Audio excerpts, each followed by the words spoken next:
In a distant future, society is split into two extremes, the elite who live in luxury on a secluded area called the offshore, and the destitute who are left on the impoverished inland. When those on the inland reach the age of 20, they are given a single chance to escape their circumstances through a highly selective process known simply as the process. Only a meager 3% of candidates succeed and earn the right to live offshore, never returning to the inland again. Michelle, one of the hopefuls in the 104th process, hears a voice in her earpiece announcing that the gates are open. She meets her friend Bruna, and together, they join the swarm of young hopefuls on a grueling journey uphill, arriving at a facility where they undergo a disinfecting process and are given fresh clothes. Ezekiel, the head of the process, greets the candidates and emphasizes that only 3% of them will be selected to reach the offshore, a paradise founded by a legendary couple. He also acknowledges the existence of rebel groups who oppose the process, but with a firm conviction, he assures the candidates that these groups are powerless to bring about change. Ezekiel manipulates the group, calling out individual names to create a sense of personal connection, and leads the crowd in chanting in gratitude for the process. As the candidates await their first interviews, Ezekiel meets Aline, who reveals she was sent for an unexpected evaluation of the process. Ezekiel reluctantly checks her credentials before confronting council member Nair, expressing his concerns about Aline's arrival. Nair reminds him of the heightened importance of this year's process, due to a recent murder in the offshore community, the first in a century.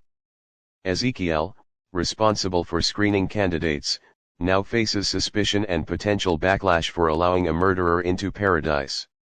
The interviews begin with each candidate facing a variety of questions. Some questions are riddles to test intelligence, while others are deeply personal inquiries that gauge their values and resolve. Those who can't handle the pressure are swiftly eliminated. Michelle, when questioned about past connections to offshore, mentions her former boyfriend and insists she doesn't want to succeed merely for him. However, her interviewer notices she still wears a necklace he gave her and challenges her to remove it to prove she's truly seeking paradise for herself. After she complies, she's told her boyfriend's profile shows he is deceased, a revelation Michelle wasn't expecting.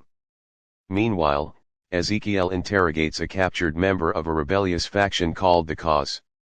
The captured man confesses that a mole from the Cause is among the candidates but refuses to name them. As the remaining candidates proceed to the next stage, one unsuccessful candidate, devastated by his rejection, takes his own life, leaving the others in shock. The next test requires each candidate to construct cubes using wooden blocks within a set time. A minimum of 9 cubes is required to pass. While many scramble for blocks, Michelle helps Fernando, who struggles due to his wheelchair. Raphael, another candidate, has only managed to create 8 cubes but surreptitiously steals a block from his neighbor, securing his spot while the other is eliminated. Michelle narrowly escapes elimination thanks to Fernando's clever suggestion of combining her 8 cubes into a larger one. Raphael's brazen dishonesty catches up with him during the lunch break when he's confronted by his peers, only to manipulate sympathy by provoking a fight. Joanna, seeing through his tactics, strikes a deal with Raphael to form an alliance, warning she'll expose him if he betrays her. During their next break, Ezekiel confronts Denise, one of the process examiners, using harsh tactics to remind her of the stakes of their work. He also meets with Aline, who's been tailing him, only to find out she's monitoring his every move for Matthias, a council member eager to dethrone Ezekiel. In a dimly lit room, Kasia, another process enforcer, interrogates Michelle and Bruna, suspecting one of them may be the mole. The girls deny the accusation, but tensions rise as Kasia threatens to kill them both unless one confesses. Alone with Bruna, Michelle's memories surface, revealing her tragic motivation for joining the Cause, revenge on Ezekiel for her brother's death. When Kasia returns, Bruna lunges at her, only to be fatally shot. Ezekiel quickly intervenes, believing Bruno was the mole. Michelle returns to the group, now burdened by the traumatic loss of her friend. The candidates then face physical examinations, during which Fernando is shocked to momentarily regain feeling in his legs through a temporary medical treatment, providing a glimpse of what he might achieve if he reaches the offshore. Later, they are presented with a mystery scenario to solve, where they must deduce what led to the distress of a mannequin in a simulated room. After much deliberation, they conclude that the mannequin suffered from a severe silver allergy, a theory that earns them passage to the next stage. In a subsequent test, the candidates are placed in a dark tunnel filled with hallucinogenic gas. As fear and paranoia take hold, Joanna remains resilient and guides her group through the maze, rescuing each one until they reach the exit with only seconds to spare. At night, as Joanna reflects on her past, she recalls a tragic mistake where she accidentally killed a child during a theft, a burden she still carries. Her resilience has made her a fierce competitor in the process. The next day, the candidates find themselves trapped in a room where they must decipher a complex series of codes to obtain food. As they grow weak from hunger, infighting breaks out, with Marco emerging as a dominant force. With only enough food for one person at a time, the candidates rotate who eats, but desperation leads Marco to use force to hoard resources. Fernando, observing Marco's increasingly aggressive behavior, warns others to stay vigilant. Meanwhile, Aline continues her investigation, discovering Ezekiel's clandestine visits to a poor neighborhood where he provides food to a hidden child. The existence of this child, whom Ezekiel cares for in secret, becomes a critical piece of evidence that Aline intends to use against him. Ezekiel, realizing the stakes, clears the surveillance footage but is unnerved by Aline's relentless pursuit of the truth. As the tests progress, the candidates' physical and mental endurance are pushed to the limit. Tensions within the group come to a head when Marco's ruthless tactics threaten the unity of the group. Fernando ultimately confronts Marco, who is fueled by his own family legacy of successful process participants.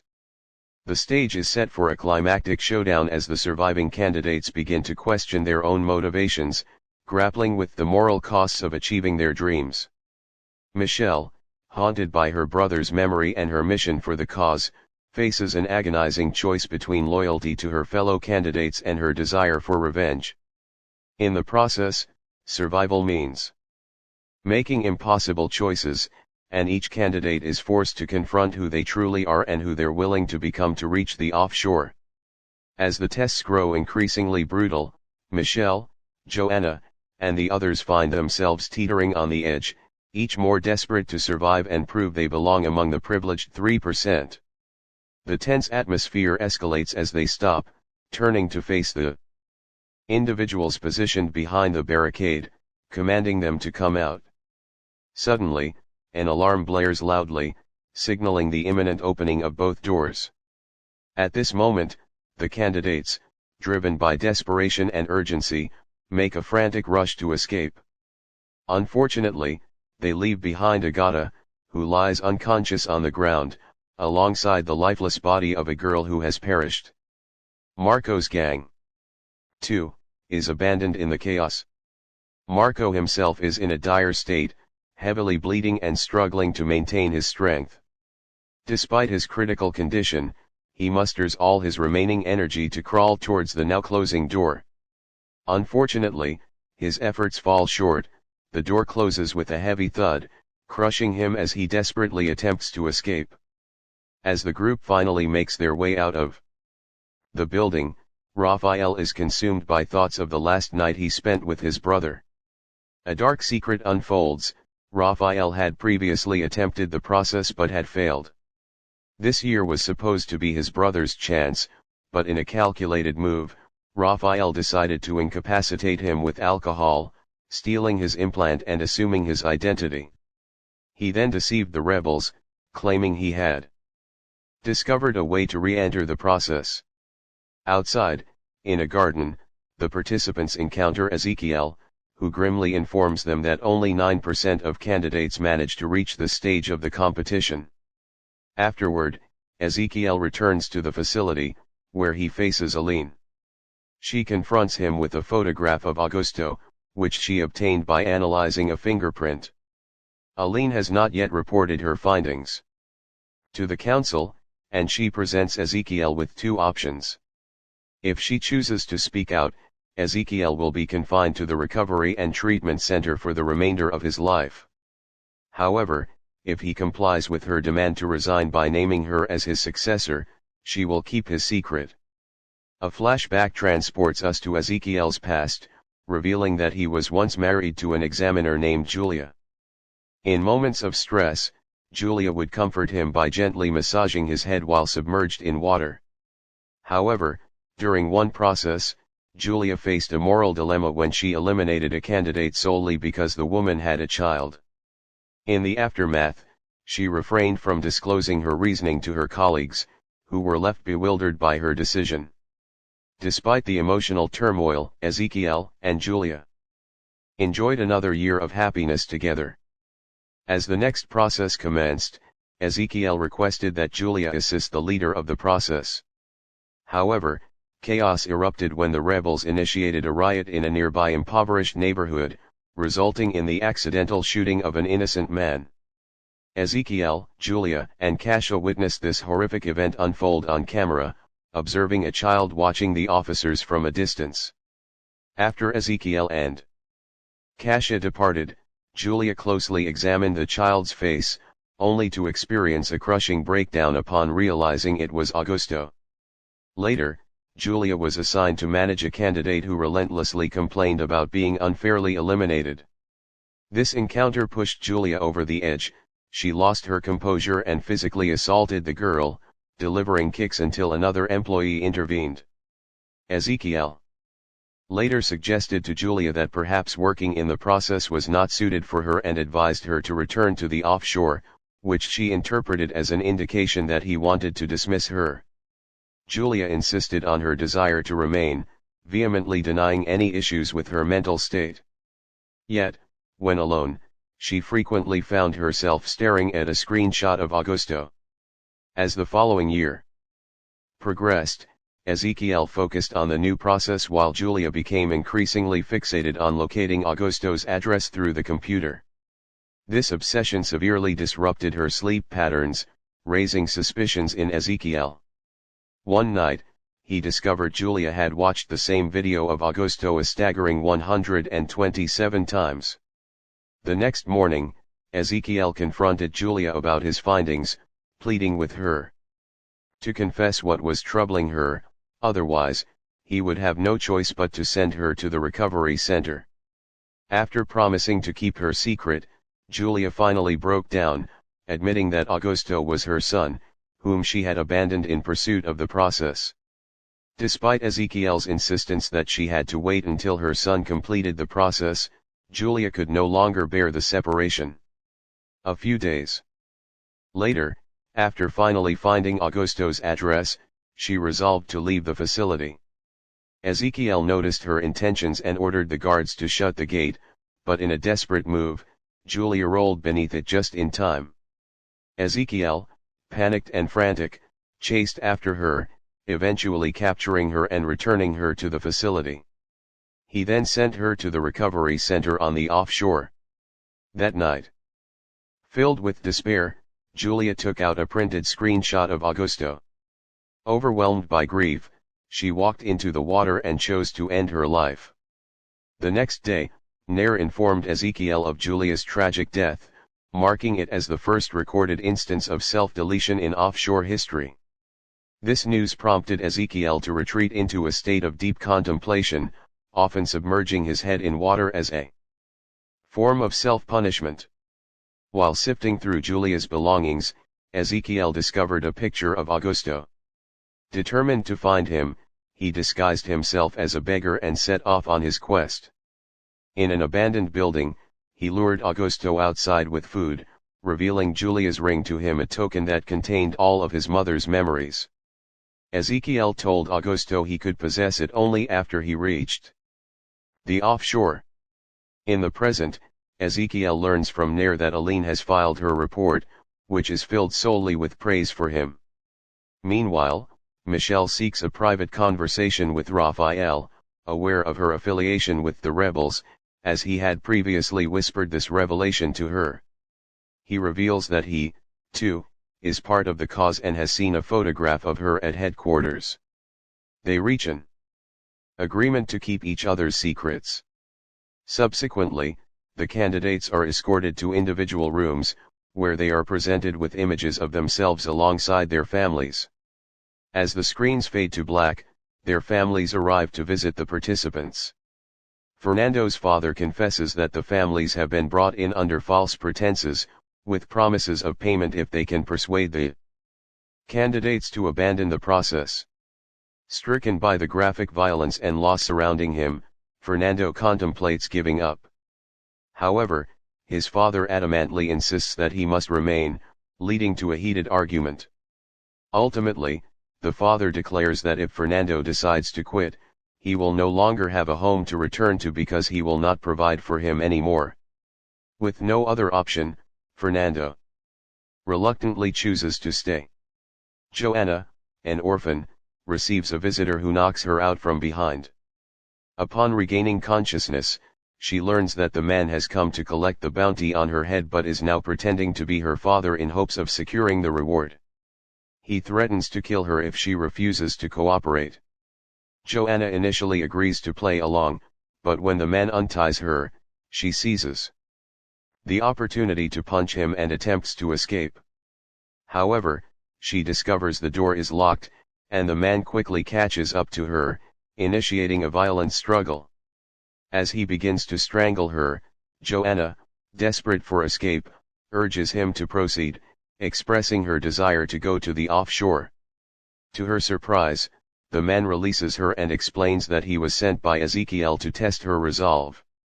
They needed to ensure she had not entered the process merely as a way to evade bounty hunters, and she has successfully passed this test.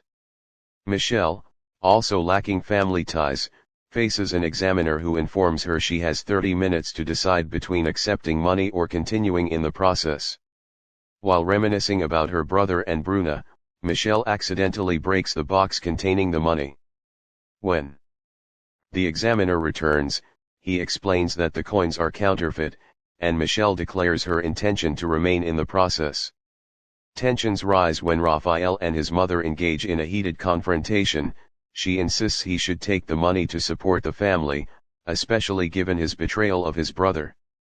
Raphael steadfastly refuses, leading to an explosive moment where his mother slaps him and storms out, accusing him of betraying their family.